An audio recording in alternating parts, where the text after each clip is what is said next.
I tell you what, you want to see all the places who need to probably get off the food stamps and go to work. Watch live TV on Friday and Saturday, and you'll find live PD. Yeah, you'll find all the places where. Oh man, those people, and you get to see some dynamite places in Tulsa, Oklahoma in it too. Mm-hmm. Tell you what, people, get a job.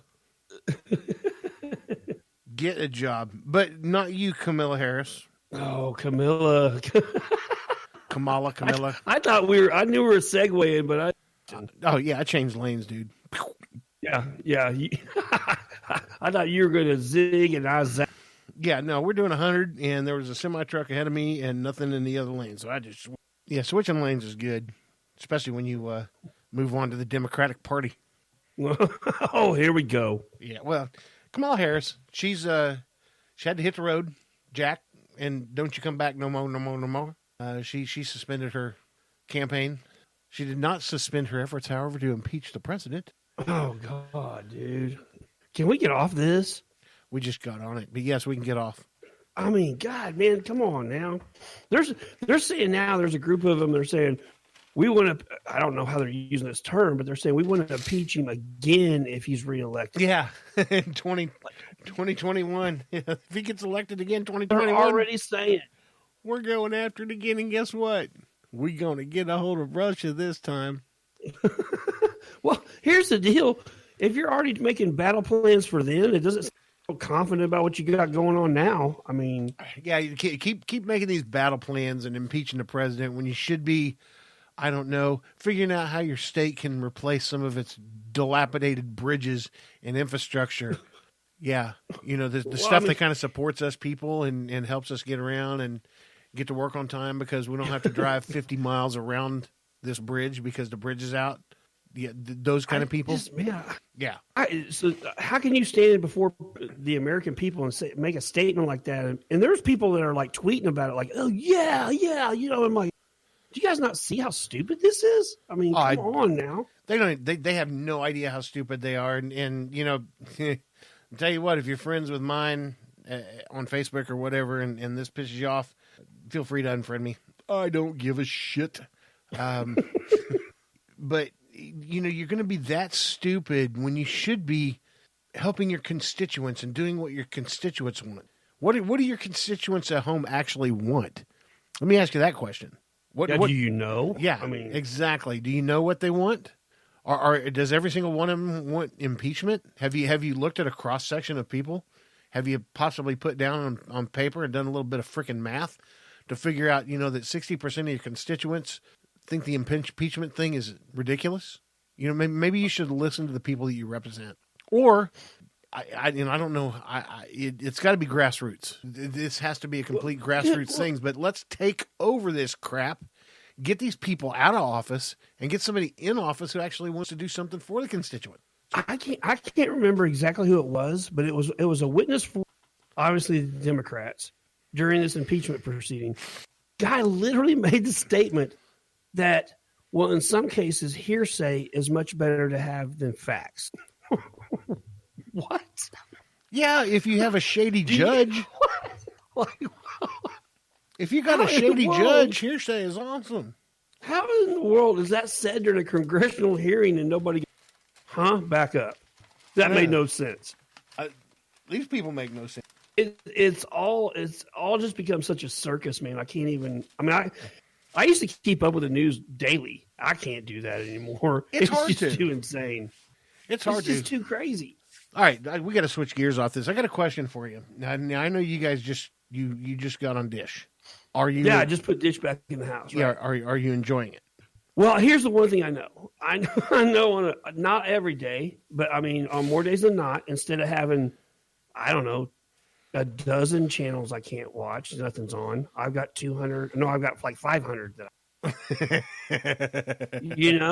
mean, I don't really find that much more stuff. The stuff I do find is kind of new to me, and I do enjoy it. But why do you bring this up? Because Shandy and I are thinking about going Hulu. I'll tell you, man. Actually, it's very comparable because I ran internet TV in here for a long time. If you pay, you dish the money out for Amazon Prime is probably your best. I sound like that Clark dude now. Yeah, we have it. Amazon. Yeah, so if you have Amazon Prime, you got Amazon TV. That's a game changer. Netflix. Wait. You said Amazon TV? Well, you have Amazon. If you have Amazon TV streaming service. Okay, yeah, we have Amazon Video and Music. I don't know what they call it. Shit, I don't read Yeah, shit, it's just called Amazon Prime. But is there Amazon TV as well? I don't. Well, see, I just may have made that up. I don't know. Oh, golly. I'm talking about Amazon Prime. I realize that I'm 52 and can't get an erection, but my neck was stuck straight up on that one. Amazon TV? Really? But what I'm getting at, like I tell you, the thing that I had that was amazing was Apple TV. When I was running Apple TV in here, there really wasn't a need for. But you have to have an Apple TV to get Apple TV. You have to have the app. No, you can hook the Apple TV. I don't know what you call it, the little hub into any TV. You got okay. HDMI. See, my little brother down in Houston has an Apple TV. The actual product. Yeah, the actual product. I mean, they are just out of control with the stuff they're making these days, but that's a whole other show. Jesus. Well, I get it. And I love my little brother to death. I'd die for him. But them people in Houston are, they're just a little bit different than a little bit everybody else. They first off, if I'm not going to say how much my brother bought his house for, but I can tell you this. I could have a 6-bedroom house in Jinx with about 5 acres for what he paid for his with house. Land too? Yeah.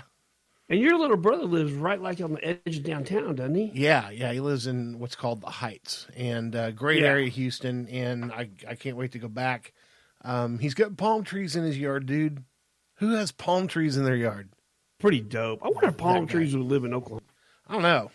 I probably wouldn't because of the wind. The root structure of a palm tree is very weak. It's like a ball. Yeah, I knew that. It's actually like your scrotum sack. It literally is like a ball sack. Mine in general, or just everybody? Just everybody. It's like a ball sack with a bunch of hairs coming off the bottom. That's it's very right.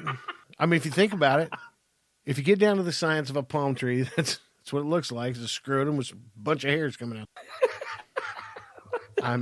I swear to God, I'm not lying. So they're weak. I just love the way your mind works sometimes. It's just oh God, especially with almost 4. But no, the Heights down in Houston is it used to be kind of the hood. The Heights used to be okay. The Heights is the Blue Dome district in Tulsa is the Heights. Yeah, it's the Heights now in Houston. There's bars, there's places to eat, and there's housing right around. Most of the stuff in the Blue Dome district is. I'm getting a hipster feel. I'm getting a very hipster. Oh, extremely. Right, well, you've met my brother. I mean, he's a little bit hipster. Yeah. But he still drives truck though. Thumbs up. But well, he's not totally hipster. No, they do have a Prius, but he drives truck. So that's a Tidwell thing. Anyways, it's a really nice place to live, really nice place to be, but it's completely different than Tulsa, Oklahoma. I mean, 180 degrees. It's lots of walking downtown. Let's go. I think Tulsa wants to be like that, though. Yeah, and Tulsa will probably eventually get there, but Tulsa is no Houston. So for you people who live in the Houston area, that's good and bad. Yeah, but that exactly. You people in the Houston area that love Houston, let me just say one thing. Traffic. It takes 2 hours to get from the north part of Houston to the south part of Houston. 2 hours.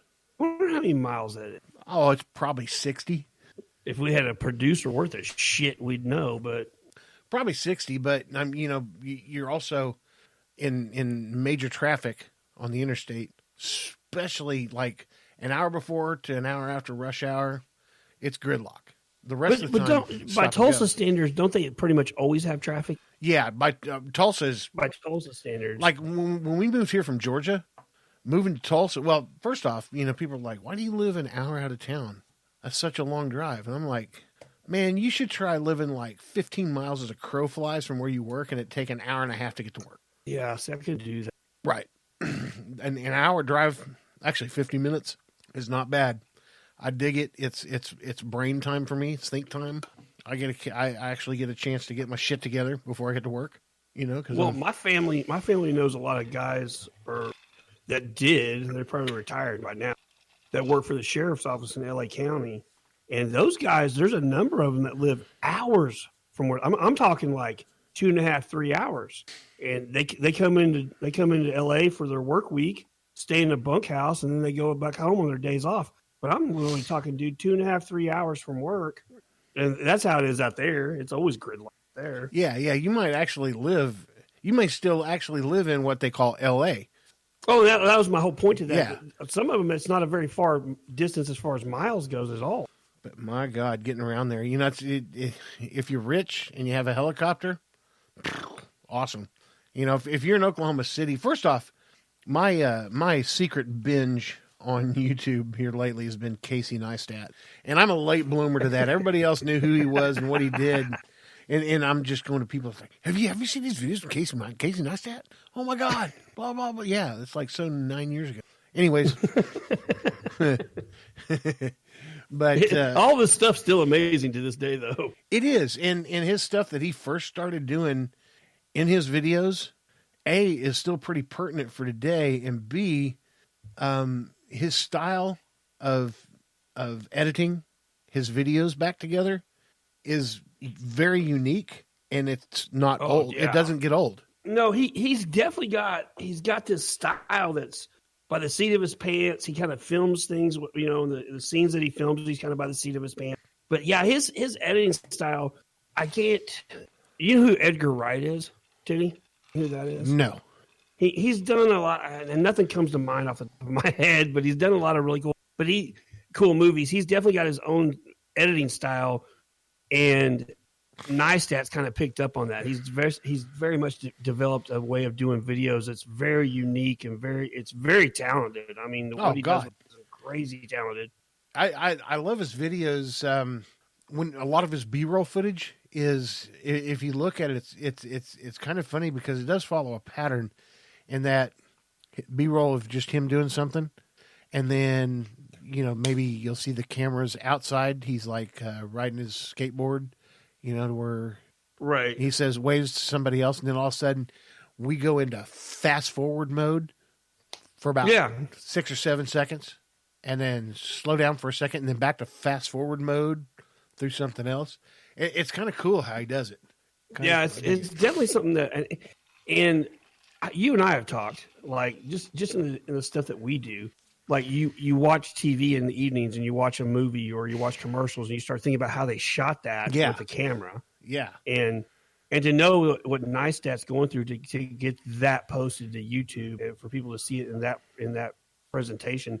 I mean, this guy's got a lot of talent that just people don't understand. No, and he's literally gone through tens of thousands of dollars worth of drones, tens of thousands of dollars worth of cameras, and he has them all. Like his drone cemetery is a real thing.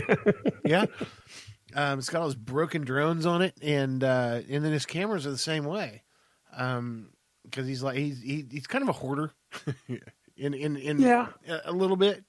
In that I would not keep all my broken. But there's a method to it. There's definitely a method to it. Yeah, I wouldn't keep all my stuff. Now to say he's a hoarder is not really fair because he gets these packages in the mail all the time, and he's like a 3-year-old at Christmas opening these packages.